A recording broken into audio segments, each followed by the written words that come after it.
marriage is a certain thing, which is the context for procreation, for the building of the nuclear family. What about people that get married that don't have kids? Are you opposed to that?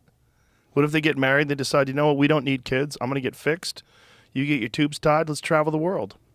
Well, what do you mean am I opposed to it? I mean, I think that every married couple should be open to life. But what if they don't want to? Are you opposed to them being married? If marriage is only for procreation and to bond a family together, what about people that are deeply in love that never want to have children? I don't think it's not only procreation, but that is one of the fundamental definitional aspects of it. Of course, there's more to marriage just than that. And what about people that are infertile? They fall in love and they realize that they can have babies and they don't really necessarily want to adopt. Is that okay for them to be married? Because then by definition, marriage falls into a completely different thing, because then it's a bond of love. It's a union of love. Sure. I mean, that doesn't change the nature of marriage, though. It's a little bit like I say that what's the definition of a woman? Well, a woman is someone who by her nature can conceive children in her womb and bear children.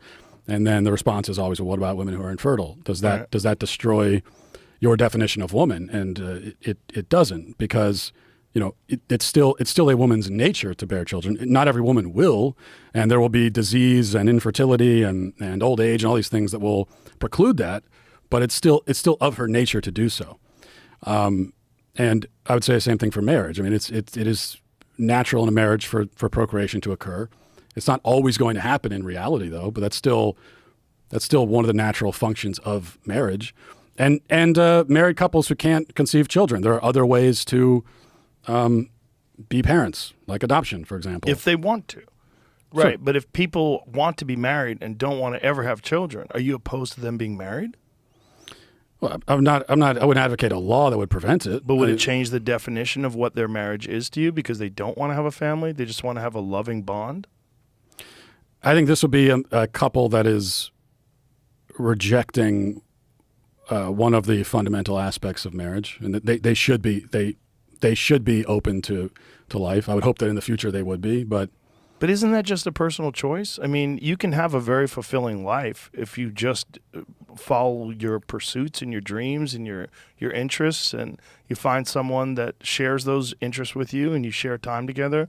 It's very fulfilling and loving. Yeah, it's a personal choice, in that I'm not advocating for like a law that says that you if you're married you have to have X number of kids.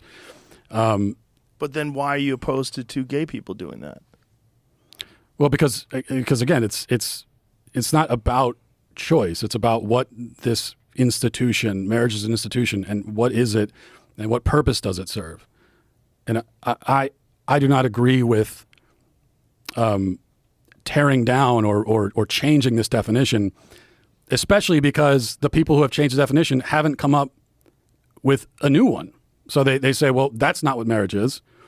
So for thousands of years, we said marriage is the procreative union. And then we had the other side that came along and said, well, it's not that. Okay, well then, like, what is it exactly? And I know you said, well, it's people who love each other. Two people love each other. Well, but then why two people? Why do they have to love each other? All these kinds of questions. You get into, what if they're in the same family? What if brothers and sisters want to marry? And I know every time that comes up, the advocates for gay marriage will say, well, that's a slippery slope argument. That's a fallacious. But it's actually not. It's like we're trying to get to, what do you even think this institution is now, since you've rejected out what we were saying it was. And I've never found a compelling definition. And any definition offered, it's like, well, what's even the point then? Why do we even need this now? I just don't see how a gay marriage in any way damages a straight marriage. I don't see it at all. It doesn't make any sense to me. It just seems to me that people want to be look, if you wanted to look at logic, especially in our modern society, which is pretty fucked when it comes to relationships, it's somewhere in the neighborhood of 50% of all marriages end in divorce anyway. They don't make it. I don't know if anything would damage marriage and damage the institution of marriage is the option of divorce. I don't think gay people and gay people getting married in any way, shape, or form changes a bond that you have with your wife. It's just called marriage. It's a human invented thing. If we decide that gay people can get married too, I just don't see how it damages anything. I don't think it tears down the definition of marriage in any way. It just opens up the possibility that people who are gay won't be discriminated against. Yeah, I don't think that a gay couple existing directly impacts. There's a gay couple and wherever, and I'm with my wife in our house. Like obviously, Right. there's not. But I'm not talking about on the individual level. I'm talking about on the societal level. Right. I would agree that divorce, especially this no-fault divorce, rampant divorce.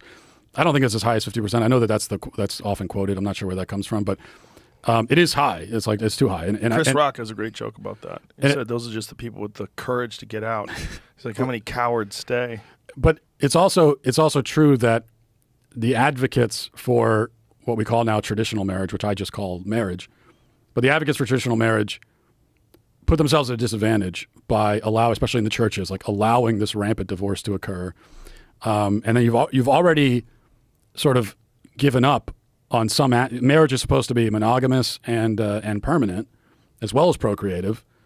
Well, you've given up monogamy and permanence, and so now it's not. That's two of the three legs gone, and so now this assault was waged on the procreative part of it, and it was difficult to withstand it because the institution had already been weakened. So I agree with you there. But my answer to that is to try to reinforce what marriage is, not to just give up on it entirely. And I still think you're left with this question of, like, if marriage is not what I'm saying it is, then why do we even need it? What's the point? I mean, you're saying it's a man-made institution. Yes. But you're also, like, the way that you're presenting it, it's a totally meaningless institution. So No. they don't need it at all. No, it's not meaningless. It's because it means something to the people that get married. So it's just a subjective